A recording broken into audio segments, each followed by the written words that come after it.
Hello everyone, welcome to my YouTube channel. तो जैसा कि चैनल पर आपकी हिंदी पेडागोजी की क्लासें चल रही है, आशा करती हूँ आपने उन्हें अवश्य देखा होगा। नहीं देखा है तो प्लेलिस्ट में जाकर के उन्हें अवश्य देखें, क्योंकि 15 नंबर आपके पूर्ण पेडागोजी से ही पूछे जाते हैं। बाकी के 15 नंबर आपके गद्यांश और पद्यांश से प्रश्न छांटने के लिए आते हैं। तो आज की वीडियो में मैं आपको गद्यांश और पद्यांश से प्रश्नों को छांटना सिखाऊंगी। इन्हें छांटने की ऐसी ट्रिक बताऊंगी कि कम समय में आप इनसे प्रश्नों को छांट सकें, आपका समय भी कम से कम लगे। और साथ ही साथ जो भी 15 नंबर पेडागोजी के आते हैं तो उन्हें भी हम पूर्ण पेडागोजी के साथ ही सॉल्व करेंगे, निगेटिव पॉजिटिव और टैग वर्ड्स के साथ। और जो भी आपके कीवर्ड्स आएंगे उनकी भी व्याख्या करते हुए। तो वीडियो को आप लास्ट तक अवश्य देखें। चैनल पर नए हैं तो चैनल को सब्सक्राइब भी कर लें, क्योंकि डेली आपको यानी 2018 से लेकर के 2024 तक के जितने भी आपके प्रश्न पत्र हैं हिंदी के, उन सभी की आपको इस पर प्रैक्टिस कराई जाएगी। साथ ही साथ आपको ईवीएस और सीडीपी की भी प्रैक्टिस कराई जाएगी। तो चैनल पर आप बने रहें, वीडियो को बीच में बिल्कुल भी स्किप ना करें। आपकी लैंग्वेज फर्स्ट की बात करें तो लैंग्वेज फर्स्ट में आपकी एक गद्यांश और एक पद्यांश पूछा जाता है, यानी एक आपकी कविता यानी पोइम आती है और दूसरा आपका पैसेज आता है, वहां से प्रश्न छाटने के लिए आते हैं। लैंग्वेज सेकंड में सिर्फ और सिर्फ आपके पैसेज ही आते हैं, वहां से प्रश्न आपके लिए छाटने के लिए आते हैं। तो चलो शुरुआत करते हैं हम। और ये 2018 का आपका प्रश्न पत्र है। तो देखो, बात कविता की करते हैं तो कविता को थोड़ा सा आपको समझ के साथ, व्याख्या के साथ, जैसे हम हाई स्कूल इंटर में व्याख्या के साथ पढ़ते हैं, थोड़ा सा इस तरीके से अगर आप पढ़ोगे तो आपको कॉन्सेप्ट समझ में आएगा और आप प्रश्नों को जल्द से जल्द सॉल्व कर पाओगे। तो कविता है आपकी, पूर्व चलने के बटोही बाट की पहचान कर ले। यानी हे बटोही का अर्थ होता है राही और बाट का अर्थ होता है रास्ता, यानी राहगीर या फिर आप इसको यात्री भी कह सकते हैं। तो कवि का कहने का अर्थ है कि हे चलने के बटोही, यानी हे रागी, चलने से पूर्व तुझे अपने रास्ते की पहचान कर लेनी है अनिश्चित किस जगह पर शर्त गिर गए हर मिलेंगे।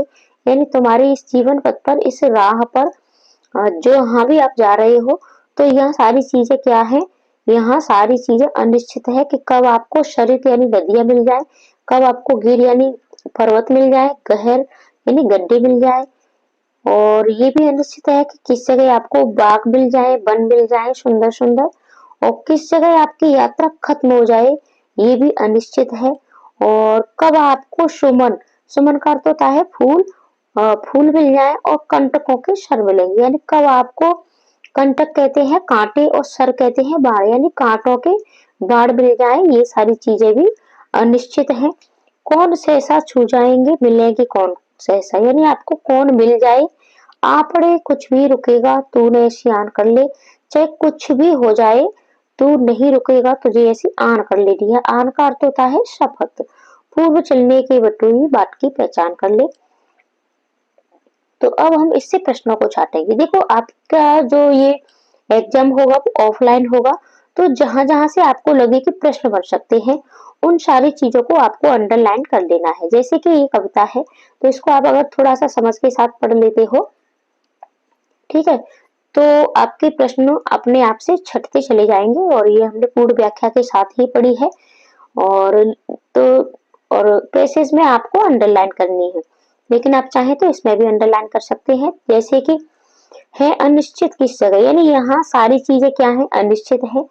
और कब आपको शर्त मिल जाए, गिर या गहर मिल जाए, कब बागवन मिल जाए, इस तरीके से आप अंडरलाइन कर सकते हो। यानी कब कंटकों के शर मिलेंगे, ये सारी चीजें क्या है, ये सारी चीजें अनिश्चित हैं। अब हम प्रश्न देखते हैं। कविता की पंक्तियों में यात्रा की किस विशेषता की ओर संकेत किया गया है? कठिनाइयों की ओर, सुखों की ओर, अनिश्चितता की ओर, साहस की ओर। तो बहुत ही सिंपल सा आपका सरल सा इसका आंसर होगा। राइट आंसर क्या है, अनिश्चितता की ओर। अगला प्रश्न है, कविता में आए सुमन और कंटक किस भाव के प्रतीक हैं? ठीक है, तो ये किस भाव के प्रतीक हैं आपके? तो यहाँ भाव पूछ लिया है, फूल और कांटे, बाग और वन, सुख और दुख, प्रिय और अप्रिय। तो फूल और कांटे तो नहीं होगा, ठीक है। सुमन और कंटक, तो फूल और कांटे ये तो इसका अर्थ हो गया, लेकिन भाव क्या हो रहा है, ठीक है, भाव। तो भाव है यहाँ सुख और दुख, यानी कब आपको सुख मिल जाए। फूल का अर्थ है सुख और कांटों का अर्थ है दुख। अगला प्रश्न है आपका, कविता की पंक्तियों में कवि व्यक्ति को किस बात की प्रेरणा दे रहा है। हर स्थिति में साहस दिखाने की, तो देखो साहस की बात यहाँ इस आपकी कविता में कहीं भी नहीं हुई है। और पर्वतों को देखकर न डरने की, गहरी नदियों से न डरने की, हर स्थिति में आगे बढ़ने की। तो राइट आंसर आपका क्या होगा, हर स्थिति में आगे बढ़ने की। इस जीवन यात्रा में, तो देखो यहाँ राइट आंसर आपका क्या हो जाएगा, कुछ भी निश्चित नहीं है, ठीक है। जीवन यात्रा में हमारा क्या है, यह सारा सब कुछ क्या है, अनिश्चित। देखो कब कंटकों के शर मिल जाए, ठीक है, कब फूल बाग वन ये सारी चीजें मिल जाए, तो सारी चीजें क्या है, अनिश्चित है। कब आपकी मृत्यु आ जाए, तो ये सारी चीजें आपकी अनिश्चित है। नीचे दिए गए शब्दों में से सरित का समानार्थी शब्द कौन सा नहीं है। तो देखो तटनी का भी अर्थ आपका सरित यानी नदी, नदी होता है, जयमाला वाली भी नदी होता है, नदवानी भी नदी होता है, लेकिन प्रवाह, प्रवाह होता है पानी का वेग, ठीक है, पानी का वेग, यानी नदी किस प्रवाह से बह रही है। तो राइट आंसर आपका हो जाएगा प्रवाह। और आपके ग्रामर भी ज्यादा नहीं पूछा जाता है, लेकिन जो भी आपके छोटे छोटे ग्रामर के टॉपिक हैं वो सभी पूछे जाते हैं। जैसे आपके उपसर्ग क्या है, ठीक है, प्रत्यय है, कारक है, और आपके कुछ पर्यायवाची है। तो ये सारी चीजें आपने पहले से भी पढ़ रखी है, नहीं तो आपके यहाँ से 2 से 3 प्रश्न बनते हैं, ठीक है। जैसे 2 प्रश्न आपके यहाँ फर्स्ट लैंग्वेज में बनेंगे, तो 2 प्रश्न आपके सेकंड में बनेंगे, तो 4 प्रश्न आप मान के चलिए। तो 4 प्रश्नों के लिए आपको इनको एक बार अवश्य पढ़ लेना है। उपसर्ग, कारक, प्रत्यय, आपके अलंकार है, संधि है, ठीक है, इनसे प्रश्न आपके बन जाते हैं। समास से भी प्रश्न कभी कभी आपके बन जाते हैं। अगला प्रश्न देखेंगे, अनिश्चित शब्द में कौन सा प्रत्यय आ सकता है। ते, ती, ती, ता। तो देखो अनिश्चित प्रत्यय होता है जो शब्द के बाद में लगता है, उपसर्ग शब्द से पहले लगता है। तो देखो अनिश्चित ते नहीं होगा, ती भी नहीं होगा, ती भी, लेकिन अनिश्चितता, ठीक है। तो राइट आंसर आपका हो जाएगा नंबर 4। तो आगे बढ़ेंगे हम, और अब हम पढ़ेंगे पैसेज को, यानी पैसेज से प्रश्न कैसे छाटे कम समय में। तो देखो इसकी 2-3 ट्रिक होती हैं। सबसे पहली है कि आप पहले प्रश्नों को पढ़िएगा और फिर इसमें सीधा आप प्रश्नों को छांटिएगा, ठीक है। ये मुझे थोड़ा ठीक नहीं लगता है, क्योंकि ये पैसेज हमें पढ़ना तो पूरा ही पड़ता है, क्योंकि पहले प्रश्न पढ़ते हैं और फिर लाइन, और कभी कभी क्या होता है कि भाव पूछ लिया जाता है तो हमारा आंसर गलत हो जाता है, ठीक है। दूसरा होता है कि इसको 2-3 बार रीडिंग आपको पैसेज की करनी है, तो पैसेज अच्छे से समझ में आ जाता है। लेकिन मुझे ये भी ठीक नहीं लगता, क्योंकि यहाँ भी क्या होता है कि आपका समय ज्यादा लग जाता है, और सीटेट में सबसे ज्यादा मेन चीज आपके टाइम की ही होती है।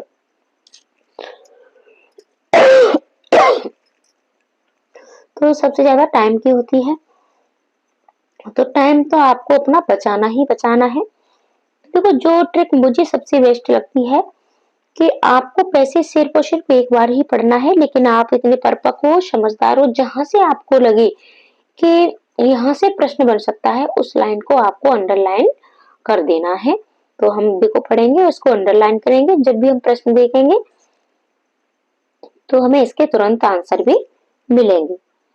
राष्ट्रीय पर्वों और सांस्कृतिक समारोह के दौरान गीत गाए जाएं, कविताएं सुनी और सुनाई जाएं, इसे लेकर माता पिता, स्कूल और समाज में व्यापक सहमति है। लेकिन गीत कविताएं बच्चों के जीवन में रच बस जाएं, वे उनका भरपूर आनंद लेने लगे, तुकबंदियां करने लगे, रचने लगे, ये माता पिता को मंजूर नहीं। तो देखो यानी राष्ट्रीय पर्व और सांस्कृतिक समारोह के दौरान गीत गाए जाए, ये तो सभी माता पिताओं को भी मंजूर है और स्कूल समाज में सभी में सहमति है। लेकिन गीत कविताएं बच्चों के जीवन में रच बस जाएं, ठीक है, वे उनका भरपूर आनंद ले, तुकबंदियां करने लगे, ये माता पिता को मंजूर नहीं है। माता पिता को लगता है ऐसा करते हुए वे उस राह से भटक जाएंगे जिस राह पर वे उन्हें चलाना चाहते हैं, ठीक है, किस राह से भटकेंगे, जिस पर वो उन्हें चलाना चाहते हैं। उनकी इस इच्छा में ये निहित है कि बच्चे वैसा कुछ भी न करें जो वे करना चाहते हैं, बल्कि वे वैसा करें जैसा माता-पिता चाहते हैं। उनके भीतर बच्चे के स्वतंत्रता पूर्वक सीखने की प्रक्रिया के प्रति सतत संदेह और गहरा डर बना रहता है। यही हाल स्कूल का भी है कि गीत, कविता स्कूल और कक्षाओं की रोजमर्रा की गतिविधि का हिस्सा बन जाए, ये स्कूल को मंजूर नहीं। यानी स्कूल को क्या मंजूर नहीं है कि गीत, कविता बच्चों की स्कूल की रोजमर्रा की गतिविधि का हिस्सा बन जाए। ठीक है, तो ये सारी चीजें तो इस तरीके से आप अंडरलाइन करिएगा।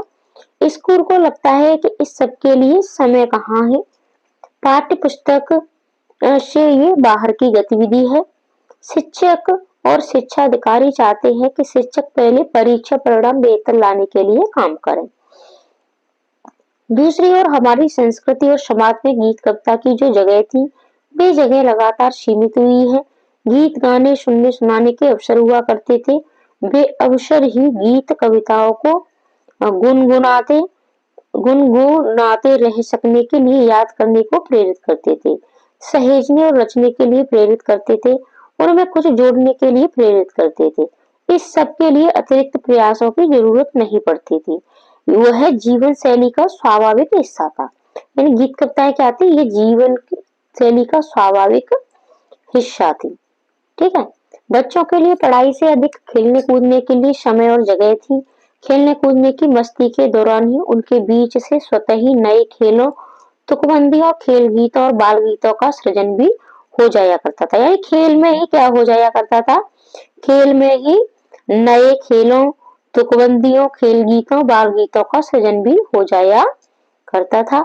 उनकी ये रचनाएं चलन में आ जाया, जबान पर चढ़ जाती थी और सालों साल उनकी टोलियों के बीच बनी रहती थी। समय के साथ उनमें भी कुछ कमी पाए जाने पर संशोधित होती रहती थी। तो इस तरीके से आप अंडरलाइन करिएगा। अब देखो इन ये जो हमने अंडरलाइन की है, यहाँ से प्रश्न किस तरीके से आपको छांटने के लिए कितना सरल तरीके से आप प्रश्नों को छांट पाएंगे। ठीक है,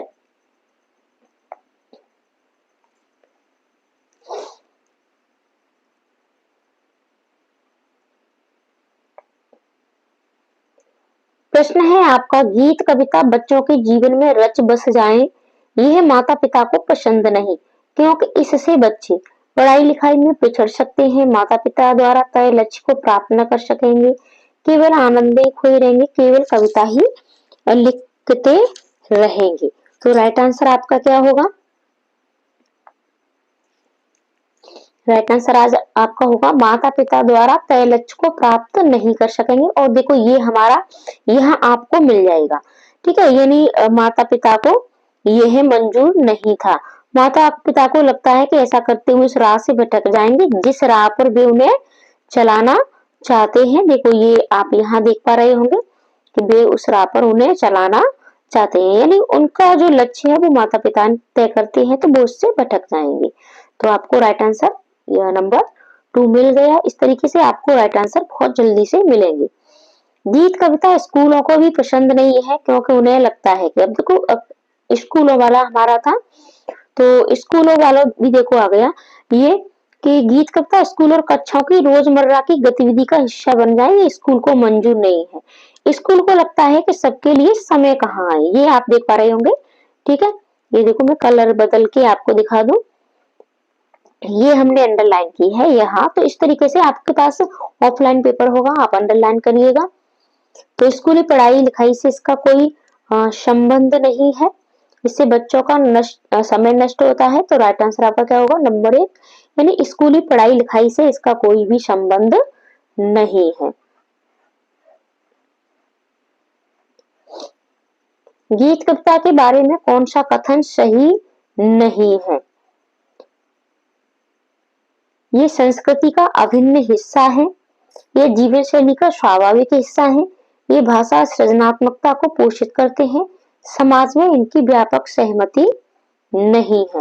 तो राइट आंसर आपका क्या होगा, राइट आंसर आपका हो जाएगा नंबर 4, समाज में इनकी व्यापक सहमति नहीं है। अब देखो यही आपका गलत हो गया, क्योंकि आपसे नहीं पूछा है, सही नहीं है। ये संस्कृति का अभिन्न हिस्सा है, अवश्य है। ये जीवन शैली का स्वाभाविक हिस्सा भी होते हैं गीत कविताएं। भाषा सृजनात्मकता को पोषित भी करते हैं और समाज में इनकी व्यापक सहमति है। ये आपकी सबसे पहली लाइन थी। यहाँ आप देख पा रहे होंगे कि देखो, स्कूल और समाज में व्यापक सहमति है इसको लेकर के। तो इस तरीके से आपको इनको छांटना है।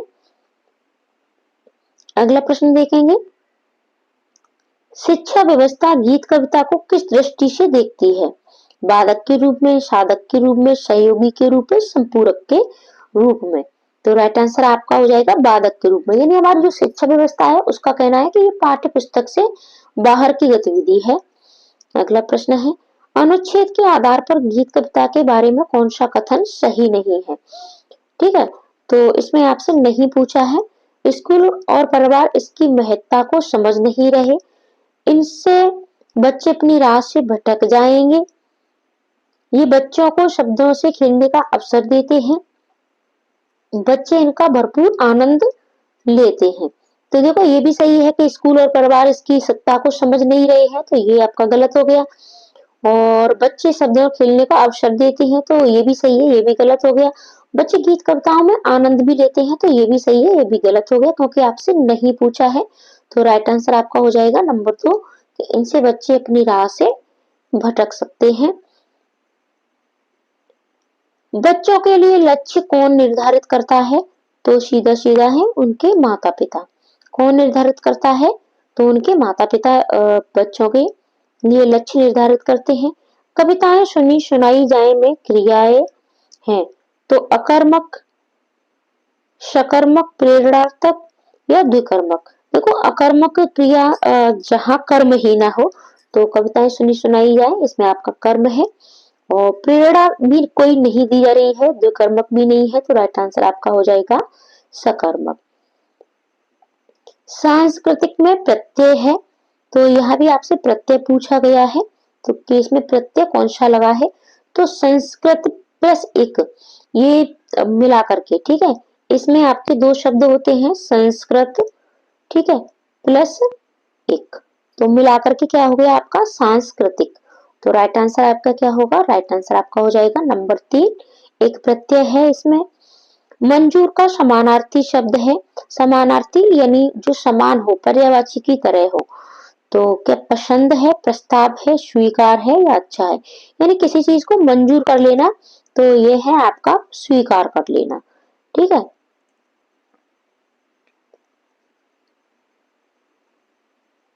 अब यहाँ से आपके पूर्ण पेडागोजी के प्रश्न शुरू हो रहे हैं, तो वीडियो आप बिल्कुल भी स्किप मत करना, ठीक है।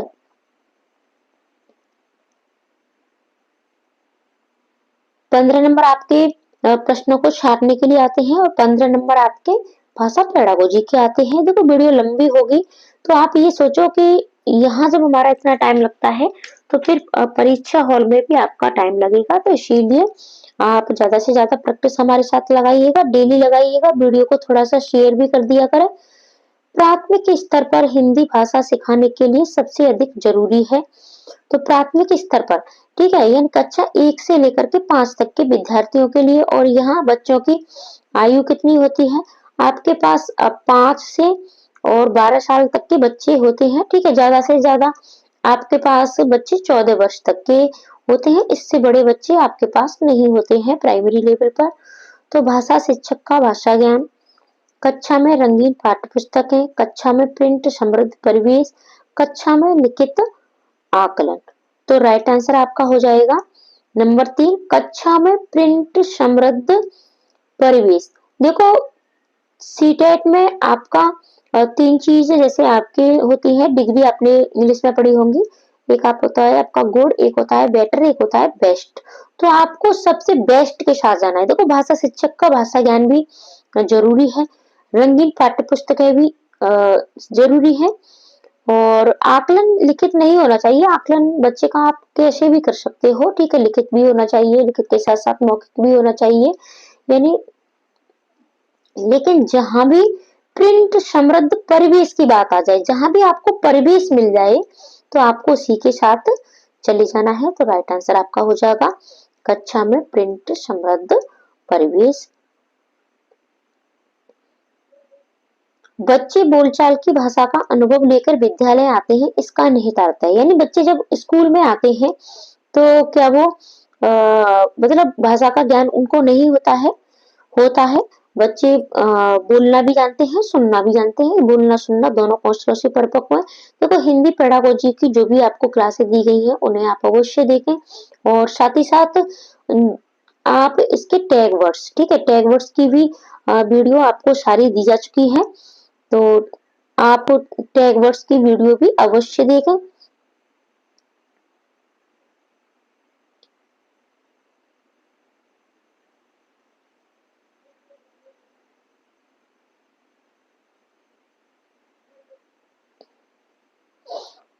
2 मिनट के लिए आप लोग वेट करें, ये ठीक है, हो गया ठीक। तो टैग वर्ड्स की भी वीडियो आपको दी जा चुकी है, ठीक है। तो आप प्लेलिस्ट में जाइए और सभी सब्जेक्टों के टैग वर्ड्स अवश्य सीखिए। साथ ही साथ आपको जो कीवर्ड्स दिए जा चुके हैं, तो कीवर्ड्स, ठीक है, टैग वर्ड्स और कीवर्ड्स, इन वीडियो को आपको अवश्य देखना है। अगर आप चाहते हैं कि आपकी पेडागोजी मजबूत हो तो आप प्लेलिस्ट में जाकर के इन वीडियोस को अवश्य देखें। आपके सभी सब्जेक्टों पर पकड़ बनेगी। आपकी जो पेडागोजी के 75 नंबर आते हैं, इन पर आपकी पकड़ बनेगी। तो आप टैग वर्ड्स की और कीवर्ड्स इन्हें अवश्य देखें। तो बच्चों को बोलचाल की भाषा न सिखाई जाए,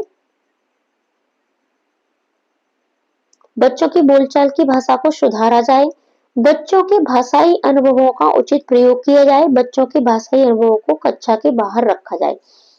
तो राइट आंसर आपका क्या होगा? राइट आंसर आपका हो जाएगा कि बच्चों के भाषाई अनुभवों का उचित प्रयोग किया जाए, यानी उसके जो भी अनुभव है भाषा के, तो उनका आपको उचित प्रयोग करना है। देखो बच्चों को बोलचाल की भाषा न सिखाई जाए, ये भी आपका गलत हो गया, और सुधारना भी नहीं है, आपको उसकी मातृभाषा से कनेक्ट करके ही दूसरी भाषा सिखानी है, भाषा का अधिगम कराना है। बच्चों के भाषाई अनुभवों को बाहर नहीं रखना है, उसके जो भी अनुभव है उसका उचित प्रयोग किया जाए। तो राइट आंसर आपका यही होगा। अगला प्रश्न है, भाषा सीखने सिखाने में आप किसे सर्वाधिक महत्वपूर्ण मानते हैं? संज्ञानात्मक विकास, सामाजिक अंतःक्रिया, दृश्य श्रव्य सामग्री, या फिर बाल साहित्य? तो राइट आंसर है आपका सामाजिक अंतःक्रिया। देखो आपको सबसे बेस्ट के साथ जाना है। देखो संज्ञानात्मक विकास तो होता ही है, लेकिन यहाँ भाषा सिखाने के लिए हो रहा है, तो भाषा बच्चा अपने सामाजिक अंतःक्रिया से सीखता है, ठीक है, सीखता भी वहां से ही है। और बच्चा सामाजिक अंतःक्रिया करना सीख जाए, यानी समाज में बोलना सीख जाए, संप्रेषण करना सीख जाए, तो यही आपका सबसे महत्वपूर्ण होता है। देखो बाल साहित्य आपका दृश्य श्रव्य सामग्री है, ये भी महत्वपूर्ण भूमिका निभाते हैं, लेकिन ये पाठ्य सहयोगी है, ठीक है। लेकिन यहाँ सबसे अधिक महत्वपूर्ण पूछा जा रहा है, तो ये आपका सामाजिक अंतःक्रिया ही होगा। अगला प्रश्न है, हिंदी भाषा शिक्षक का ये प्रयास होना चाहिए कि वे बच्चों की भाषा संबंधी सहज रचना शक्ति को बढ़ने के अवसर दें, बच्चों की मातृभाषा के स्थान पर हिंदी भाषा को ही कक्षा में स्थान दें। तो ये आपका निगेटिव पॉइंट हो गया। मातृभाषा से कनेक्ट करके ही आप दूसरी भाषा सिखा सकते हो। मातृभाषा को आपको अपनी कक्षा में महत्व देना है, बच्चे की जो भी मातृभाषा है, ठीक है। बच्चों द्वारा मानक भाषा के प्रयोग पर ही बल नहीं देना है। बच्चों को शिक्षाप्रद बाल साहित्य पढ़ने के भरपूर अवसर दें, ठीक है। लेकिन यहाँ सहज रचना शक्ति, बच्चा स्वयं से रचना शक्ति किस तरीके से कर सकता है, तो ये आपसे पूछा गया है। तो राइट आंसर आपका क्या होगा? राइट आंसर आपका हो जाएगा नंबर 1, यानी उसकी जो रचना शक्ति है उसको बढ़ने के आपको बच्चे को अवसर देना है। तो ये आपका प्रयास होना चाहिए। अगला प्रश्न है आपका, कक्षा 5 के बच्चों के भाषा आकलन के संदर्भ में आप किस सवाल को सबसे कमजोर मानते हैं? ठीक है, सबसे कमजोर आपसे पूछा है। केशव सबसे क्या कहता होगा? कल्पना करके केशव के शब्दों में लिखो। यदि ला तुम्हारे स्कूल में आए तो उसे किन किन कामों में परेशानी हो गई? अपने दोस्तों से पूछकर पता करो कि कौन किस बात से घबराता है। ईदगाह कहानी में हामिद ने मेले से क्या खरीदा। अब देखो आपके पास ये 4 ऑप्शन है, तो यहाँ पे बच्चा बहुत सोचेगा, ठीक है, तो ये भी आपका राइट आंसर नहीं होगा। और सबसे कमजोर प्रश्न आपको पूछना है और क्या क्या परेशानी होगी, तो यहाँ भी बच्चा व्याख्या करेगा, बहुत सी सारी चीजों पर सोचेगा, यहाँ भी बहुत सारी चीजों पर सोचेगा, लेकिन इसका एक छोटा सा आंसर दे देगा कि ईदगाह कहानी में हामिद ने मेले से क्या खरीदा, तो चिमटा। सिर्फ इतना उत्तर देगा बच्चा, चिमटा। ठीक है, तो सबसे कमजोर बच्चा आपका यही होगा, ठीक है, बच्चे के भाषा आकलन में। तो बच्चे ने सिर्फ चिमटा बोल दिया, उसमें आप क्या जान पाओगे, कितना आकलन कर पाओगे कि बच्चे की भाषा मतलब कितना बच्चा भाषा का प्रयोग कर पाता है। तो राइट आंसर आपका वही होगा। अगला प्रश्न देखते हैं। सुनने और लिखने की कुशलता का आकलन करने का सबसे अच्छा तरीका है। कविता सुनना और शब्द से लिखना। देखो कोई भी चीज आपको बच्चे से शब्द से नहीं लिखवानी है, ठीक है, क्या नहीं करवाना है, शब्द से नहीं लिखवानी है। कविता सुनकर प्रश्नों के उत्तर लिखना, तो ये भी आपका राइट आंसर नहीं होगा। सुनी गई कहानी को अपने शब्दों में लिखना, सुनी गई कहानी को शब्द से आपको कहीं भी बिल्कुल भी नहीं लिखवाना है, ये आपके नेगेटिव पॉइंट होते हैं। तो राइट आंसर है कि सुनी गई कहानी को अपने शब्दों में बच्चा लिखेगा। तो आप इस तरीके से बच्चे के आकलन कर सकते हो। अच्छा, आपका एक प्रश्न इधर रह गया क्या? हाँ, एक प्रश्न आपका इधर रह गया था, प्रश्न नंबर 111। भाषा का अति महत्वपूर्ण प्रकार है सुनना, अक्षर ज्ञान, संप्रेषण या फिर लेखन। तो राइट आंसर आपका क्या होगा? राइट आंसर आपका हो जाएगा संप्रेषण। देखो सुनना कौशल या फिर अक्षर ज्ञान भी नहीं है, लेखन भी नहीं है, संप्रेषण। संप्रेषण बच्चा जब करना सीख जाता है तो ये माना जाता है कि बच्चा भाषा में दक्ष हो गया है।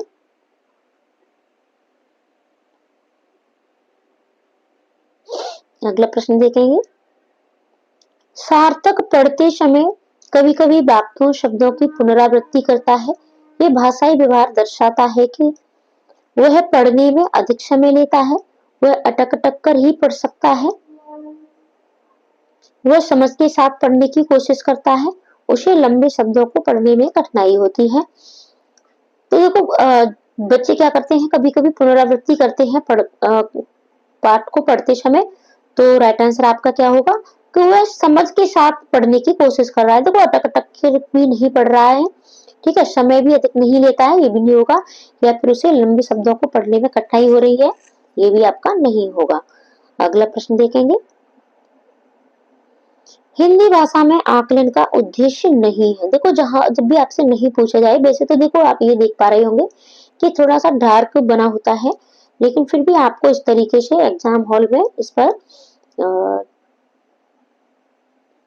गोला कर लेना है। बच्चों की भाषा प्रकृति को अभिभावकों और अन्य शिक्षकों को बताना। आकलन का उद्देश्य नहीं पूछा जा रहा है आपसे, ठीक है। भाषा सीखने के संदर्भ में प्रत्येक बच्चे की विशेष आवश्यकताओं की पहचान करना, भाषा सीखने सिखाने की प्रक्रिया को उन्नत बनाना, बच्चों की भाषागत त्रुटियों की ही पहचान करना। तो देखो नहीं पूछा है आपसे, तो अभिभावकों और शिक्षकों को बताना, ठीक है, बच्चे ने कितनी प्रगति की है, तो ये आपका राइट हो गया। और प्रत्येक बच्चे की विशिष्टता को, विशेष आवश्यकता, ठीक है, जो भी विशेष उसकी आवश्यकता उसकी पहचान भी आपको करनी है, ये भी सही है।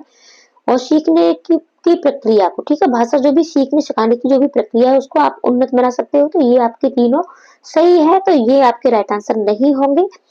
तो राइट आंसर आपका हो जाएगा नंबर 4 कि भाषागत त्रुटियों की ही सिर्फ आपको पहचान नहीं करनी है, क्योंकि त्रुटियां क्या है, त्रुटियां अधिगम का हिस्सा है।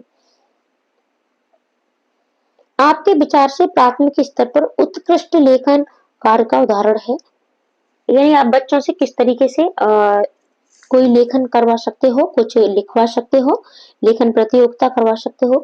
तो आपका टॉपिक क्या होगा? छुट्टियां कैसे मनाई जाए, इस विषय पर अनुच्छेद। मेरे सपनों का भारत, इस विषय पर अनुच्छेद। पाठ्य पुस्तक से इतर कठिन शब्दों का श्रुतलेख। किसी आंखों देखी घटना का लिखित वर्णन करना। तो राइट आंसर आपका क्या होगा? राइट आंसर आपका हो जाएगा नंबर 4। यानी बच्चे जब किसी आंखों देखी घटना का वर्णन और अपने शब्दों में करते हैं तो ये उत्कृष्ट लेखन कार्य माना जाता है। अगला प्रश्न है आपका, भाषा सीखने के संदर्भ में कौन सा कथन सही है? बच्चों में भाषा अर्जित करने की जन्मजात क्षमता होती है, तो यही आपका राइट आंसर है, क्योंकि हमें सबसे पहले ही मिल गया और आपसे सही भी पूछा है। और बच्चों में भाषा अर्जित करने की क्षमता नहीं होती है, गलत है। बच्चे सिर्फ विद्यालय आकर के ही भाषा नहीं सीखते हैं, उससे पहले भी वो भाषा में दक्ष होते हैं। बच्चे विभिन्न संचार माध्यमों से ही नहीं सीखते हैं, अपने परिवेश से बेहतर सीखते हैं। और ये भाषा बच्चों में भाषा अर्जित करने की जन्मजात क्षमता होती है, ये ऐसा किसने कहा है? ऐसा आपके चौमस्की ने कहा है। और यहाँ से प्रश्न आपका बहुत पूछा जाता है। ठीक है, बच्चों में जन्मजात क्षमता होती है भाषा अर्जन की, चौमस्की। तो ये आपको याद रखना है। जल्दी ही आपको वीडियो मिलेगी कि भाषा में आपके चौमस्की, जीन पियाजे और वाइगोत्स्की इन तीनों का क्या योगदान है। डिस्ग्राफिया से प्रभावित बच्चों को मुख्य रूप से डैश में कठिनाई होती है। देखो आपकी कुछ ये अधिगम अक्षमताएं होती है, जल्द ही आपको इस पर वीडियो मिलेगी। तो यहाँ से प्रश्न आपका सीडीपी में भी पूछा जाता है, मैथ में भी पूछा जाता है, और मैथ के साथ साथ आपकी 2 लैंग्वेज होती है, तो दोनों लैंग्वेज में मान के चलिए एक एक प्रश्न भी पूछा जाएगा, तब भी इस टॉपिक से आपके 4 प्रश्न अवश्य बनते हैं। जबकि आपके यहाँ ठीक है 4 से कभी कभी 5 से 6 प्रश्न भी किसी किसी वर्ष आपके पूछ लिए जाते हैं। तो इस टॉपिक को आपको अवश्य क्लियर करना है और जल्द ही वीडियो मिलेगी। ठीक है, आपको कल या परसों में ही इस टॉपिक पर वीडियो अवश्य दी जाएगी। तो डिस्ग्राफिया, देखो हम कोई भी ग्राफ लिखते हैं तो ग्राफ के लिए हमें पेपर पेंसिल की जरूरत पड़ती है, और पेपर पेंसिल से क्या करते हैं, पेपर पेंसिल से हम लिखने का कार्य करते हैं। तो एक आपका डिसलेक्सिया होता है, ग्राफिया होता है, डिस्कैलकुलिया होता है, इस तरीके से, और इन्हें पूरी ट्रिक के साथ ही मैं आपको बताऊंगी। तो डिस्ग्राफिया यानी ग्राफ खींचने के लिए पेपर पेंसिल, तो ये आपका किससे हो गया, ये आपका लिखने से संबंधित हो गया। अगला प्रश्न देखेंगे, प्राथमिक स्तर की हिंदी भाषा की पाठ्य पुस्तक में आप किसे सर्वाधिक महत्वपूर्ण मानते हैं? बहुत प्रसिद्ध लेखकों की प्रसिद्ध रचनाएं, नैतिक मूल्यों वाली कहानी कविताएं, बहुतायत में दिए गए अभ्यासकार, हिंदी भाषा को विविध रूप देने वाली रचनाएं। तो देखो प्रसिद्ध लेखकों की रचनाएं ये भी नहीं होगा। ठीक है, हिंदी भाषा की पाठ्य पुस्तक में बच्चे छोटे होते हैं, तो राइट आंसर आपका क्या होगा, हिंदी भाषा को विविध रूप देने वाली। ठीक है, विविधता को बढ़ावा आपको हमेशा देना है, तो विविध रूप देने वाली रचनाएं। बहुभाषिक कक्षा में बच्चों की भाषाएं, देखो बहुभाषिकता क्या है, बहुभाषिकता यानी आपकी कक्षा में एक से अधिक भाषाएं बोलने वाले बच्चे हों, तो वो आपकी बहुभाषिक कक्षा होती है। संसाधन के रूप में कार्य करती है, शिक्षक के लिए बेहद जटिल चुनौती है, जटिल चुनौती बिल्कुल भी नहीं है। आकलन की प्रक्रिया को बाधित भी नहीं करती है, भाषा सीखने की प्रक्रिया को भी बाधित नहीं करती है। तो राइट आंसर आपका है क्या है, बहुभाषिकता आपका एक संसाधन है, एक संसाधन के रूप में कार्य करती है, और यही आपका राइट आंसर है। अगला प्रश्न है, और ये आज का आपका लास्ट प्रश्न है। आशा करती हूँ वीडियो आपको अच्छी लगी होगी, तो आप अपने दोस्तों को शेयर भी करें वीडियो को, और जिस किसी ने भी हमारी वीडियो पूरी देखी है उसका बहुत बहुत धन्यवाद। आप हमारी वीडियो पर एक छोटा प्यारा सा कमेंट अवश्य कर दिया करें कि आपको वीडियो कैसी लगी। आपके कमेंट से हम मोटिवेट होते हैं, तो प्लीज आप एक छोटा सा प्यारा सा कमेंट अवश्य कर दिया करें। भाषा सीखने और भाषा अर्जित करने में अंतर का मुख्य आधार है। देखो एक तो भाषा सीखना हो गया और एक अर्जित करना हो गया। भाषा की पाठ्य पुस्तकें, भाषा का लिखित आकलन, भाषा का उपलब्ध परिवेश, भाषा की जटिल संरचनाएं। तो इस प्रश्न का राइट आंसर आपको कमेंट बॉक्स में दिया जाएगा। आप भी अपना कमेंट करके इसका राइट आंसर अवश्य बताएं। आप भी अपनी तैयारी को जांचें। तो मिलते हैं ऐसे ही अगली वीडियो में। आज की वीडियो यही समाप्त हो रही है। हिंदी पेडागोजी की भी आपको क्लासें मिलती रहेंगी, और साथ ही साथ जो भी महत्वपूर्ण टॉपिक हैं, ठीक है, जो भी महत्वपूर्ण टॉपिक हैं उस पर भी वीडियो आपको मिलती रहेंगी। तो आप चैनल पर अवश्य बने रहें। देखो, हमारे चैनल पर आपको सी-टेट से संबंधित ट्रिक और टिप्स पर वीडियो मिलती है। तो जो भी आपके इम्पोर्टेंट टॉपिक है, उस पर वीडियो मिलती रहेगी, साथ ही साथ हिंदी पेडागोजी की, और आपको सारे प्रैक्टिस सेट भी अवश्य कराए जाएँगे।